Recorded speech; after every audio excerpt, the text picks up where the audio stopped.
Assalamualaikum dan selamat sejahtera semua. Bersama kita lagi dalam rancangan 10 Minute Talk Show. Okey, untuk pada minggu ini kita akan membicarakan tentang agama dan berkaitannya dengan akhlak dan moral. Okey, 3 topik yang akan kita bincangkan adalah pertama sekali ialah tentang pandangan tokoh-tokoh berkaitan akhlak dan moral, dan yang kedua peranan agama itu sendiri dalam menangani isu moral dan akhlak di Malaysia, dan yang ketiga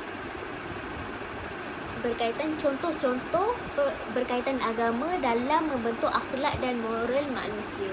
Okey, untuk membincangkan topik pada hari ini, kita bersama dengan panel kita iaitu Puan Aisyah yang berada di atas talian. Hai Puan Aisyah, Assalamualaikum Puan Aisyah. Apa khabar? Puan Aisyah sihat? Okey, Puan Aisyah, seperti yang saya sebutkan tadi, kita akan membincangkan tentang 3 topik itu.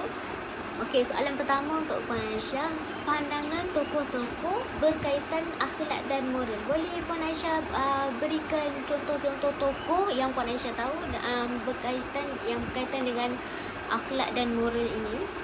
Okay, hai, Assalamualaikum warahmatullahi wabarakatuh dan selamat sejahtera semua yang berada di studio sana. Okey, untuk soalan yang pertama daripada MC kita tentang peranan tokoh dalam bidang moral dan akhlak. Okey, untuk peranan ni saya akan menceritakan tentang 2 orang tokoh iaitu Ibnu Miskawai dan Imam Al-Ghazali. Okey, untuk peranan akhlak daripada tokoh Ibnu Miskawai ialah Ibnu Miskawai ni berpendapat bahawa akhlak ni merupakan sesuatu yang wujud dalam jiwa manusia itu sendiri, dan ia perlu direalisasikan tanpa menggunakan fikiran kerana ia merupakan suatu tabiat dan merupakan adat kebiasaan yang bersifat sama ada baik atau kurang baik. Ibnu Miskawai ini juga menyatakan bahawa akhlak yang baik ini boleh dihasilkan melalui usaha seseorang individu itu sendiri di samping latihan dan didikan yang diberikan. Okey, Imam Al-Ghazali ni pula beliau bersetuju dengan pendapat yang disampaikan oleh Ibnu Miskawai ini, walau bagaimanapun telah membuat beberapa modifikasi. Menurut Imam Al-Ghazali ini, akhlak itu bukanlah sesuatu ilmu atau makrifat tentang kebaikan atau keburukan, kerana ianya tak menjamin seseorang itu untuk membuat baik atau membuat buruk. Ghazali juga telah menetapkan 2 syarat yang dinamakan akhlak, iaitu yang pertama sekali, mestilah wujud satu kestabilan dalam melakukan sesuatu tindakan itu. Yang kedua pula ialah sesuatu perbuatan itu perlulah dilakukan dengan senang dan spontan. Macam itu. Pandangan Puan Aisyah tu. Okey. Yang kedua pula Puan Aisyah, soalan yang kedua kita pula berkaitan peranan agama itu sendiri dalam menangani isu-isu moral yang terdapat di Malaysia pada masa kini. Boleh Puan Aisyah ceritakan sikit tentang peranan agama ini?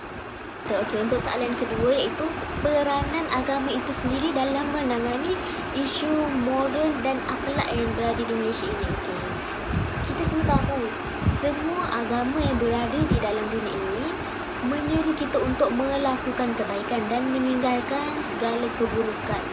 Akhlak ini merupakan suatu aset yang penting dalam setiap agama. Sebagai contoh, dalam Islam itu sendiri, Rasulullah sallallahu alaihi wasallam juga diutuskan dengan tujuan untuk menyempurnakan akhlak manusia. Okey, oleh itu masyarakat kita, pertama sekalinya golongan-golongan muda atau golongan-golongan remaja ini perlulah diberikan didikan dan bimbingan dan diasuh sejak dari awal lagi dengan pendidikan akhlak yang tersusun rapi bagi melahirkan generasi yang rabbani. Termasuk pada peranan agama itu sendiri. Yang pertama sekali, peranan agama ialah melaksanakan undang-undang berteraskan agama. Okey, kita semua tahu undang-undang dan penghakiman itu penting dalam kehidupan manusia bagi mengatur setiap tindakan manusia itu sendiri. Sebuah masyarakat itu memerlukan perundangan bagi mengatur perhubungannya dan menghukum sesiapa sahaja yang menyeleweng daripada kaedahnya itu. Undang ini berperanan sebagai mekanisme penghalang. Contoh undang-undang yang boleh dibuat berteraskan agama adalah mengharamkan pengeluaran lesen perjudian atau lesen minuman keras, alkohol, dan juga lesen bagi pusat-pusat pemaksiatan. Yang kedua ialah mewujudkan teladan sebagai rujukan utama dalam menerapkan akhlak-akhlak mahmudah dalam diri. Sebagai contohnya, kita menjadikan tokoh-tokoh agama kita sebagai role model kita. Sebagai contoh, dalam agama Islam, kita menjadikan Rasulullah SAW sebagai role model kita. Kita ingin menjadi sepertinya.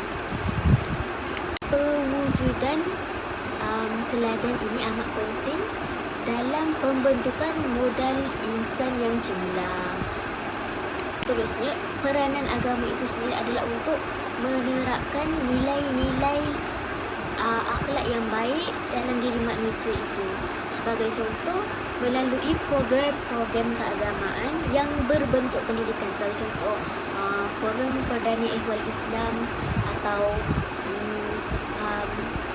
program KAFA. Program-program seperti itu mengajar kita tentang akhlak-akhlak yang baik, dan melalui program-program kita boleh ambil ilmu-ilmu yang terdapat dari program itu untuk membentuk membentuk nilai-nilai yang baik dalam diri kita.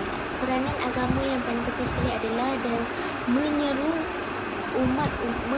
penganut-penganutnya bekerjasama dalam melakukan perkara-perkara yang membawa kepada kebaikan, ketakwaan, dan perkara-perkara yang baik, dan melarang penganut-penganutnya itu daripada terjerumus dalam perkara-perkara keburukan. Jadi soalan yang ketiga pula, Puan Aisyah, berkaitan dengan contoh-contoh yang bersesuaian dengan berkaitan agama dalam membentuk akhlak manusia itu sendiri. Boleh Puan Aisyah bagikan contohnya? Okey, terima kasih MC. Okey, untuk soalan kita yang ketiga dan terakhir ni, okey, tentang contoh-contoh berkaitan agama dalam membentuk akhlak dan moral manusia. Contoh yang saya boleh bagi, yang pertama sekali adalah berkaitan dengan agama Kristian. Di dalam Bible ada menyebut tentang 10 Commandment, iaitu 10 prinsip dan larangan yang perlu dilakukan oleh orang Kristian. Contoh-contoh prinsip dan commandment itu ialah jangan mencuri, jangan membunuh, dan jangan berzina. 3 contoh itu. Ketiga-tiga contoh itu iaitu jangan mencuri, jangan berzina, dan jangan membunuh, menunjukkan akhlak-akhlak yang buruk. Jadi kita dapat lihat sendiri, dalam agama Kristian itu ada mengajarkan penganut-penganutnya untuk tidak melakukan perkara-perkara yang buruk yang merosakkan diri itu sendiri. Okey, contoh yang kedua pula kita boleh tengok sendiri dalam ajaran agama Islam.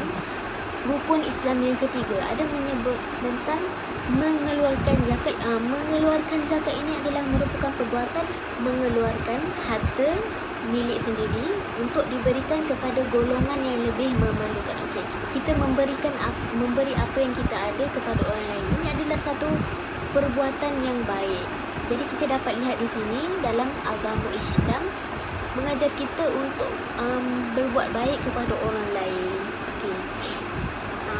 Dengan berakhirnya soalan tadi, okey, dapatlah kita simpulkan di sini bahawa agama memainkan peranan yang penting dalam membentuk akhlak dan moral yang baik dalam diri manusia. Okey. Untuk itu sampai di sini saja 10 minute talk show kita pada minggu ini. Jumpa lagi minggu depan. Bye bye. Assalamualaikum.